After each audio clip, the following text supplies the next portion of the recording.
A Twitter war breaking out between two prominent voices on the left and the right. It all started with Rosie O'Donnell's suggestion that she would bribe lawmakers to vote against the tax bill. Ben Shapiro wasn't having it, saying that's a violation of federal law.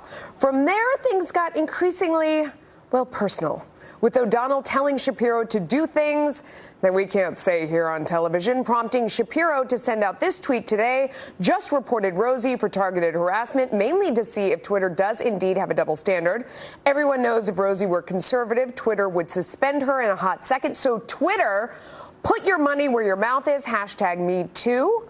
Rosie replied simply, "Oh, Ben." Shapiro's response, "Rosie, all victims deserve to be believed," and the story doesn't end there. Joining us now in an exclusive interview, Ben Shapiro, editor-in-chief of the Daily Wire. Now, I know you just heard from Twitter. I want you to hold on to that for 1 second, just so we can make sure everybody's up to speed. Her original tweet, which I saw fly by too, where she says $2 million to Senator Susan Collins, Senator Jeff Flake, if they vote no. No, I will not kill Americans. That's what she tweeted. I don't know how this is killing Americans, but that's okay.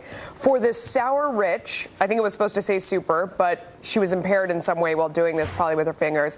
DM me, Susan, DM me, Jeff. You responded that if Trump orders Sessions to investigate Rosie, he will be carved into Rushmore by Friday, which I thought was a pretty good burn. But what inspired you to pile on this mess? Because it was already out of control. Well, I mean, it was obvious that she had actually violated, at least formally, 18 U.S.C. 210, 201, one of the provisions. Officials. Yeah, exactly. A specific provision of the U.S. Code.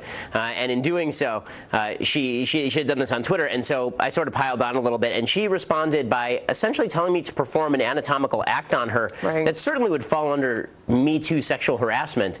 So, but what was weird about it is that she told me to perform it on a male appendage of hers. Well, so that was... it was weird. Let's not get into that because it was could be not having great. Dinner right now. I think that's probably smart, and so I responded by essentially saying that she was already a felon. There was no need to make herself into a homophobic sexual harasser as well.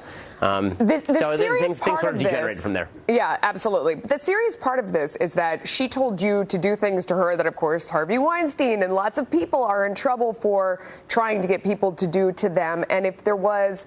I mean, if a man said this to a woman, you say conservative versus liberal. But if any of the normal tables were turned, people would recoil in horror and just would really be on your side, but not this time. No question. I mean, if I had said exactly the same words to Rosie O'Donnell that she said to me on Twitter, I have very little doubt that I would have been suspended or expelled from Twitter for targeted harassment or abuse under their rules. So I decided to find out exactly how Twitter operated. And so I reported her for targeted harassment and abuse. And then I have now received back their notice that apparently there was no violation of the Twitter rules, which is astonishing.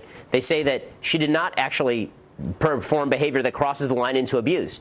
Which, I totally understand why we can't read these tweets on air because they're really obscene and abusive, but that's why Twitter probably should have done something if they cared about enforcing their own rules. I actually don't want Rosie O'Donnell tossed off Twitter. I find her far too amusing, and I'm sad that she blocked me today. But that said, I think that Twitter should be held to account for its own enforcement of the rules because it's wildly inconsistent. Yeah, look, we're looking right there where you can see that Rosie blocked you. It does seem very hypocritical on Twitter's part, which is sort of the focus, because Rosie has gone off a bunch of times before. I mean, she has a long Twitter history.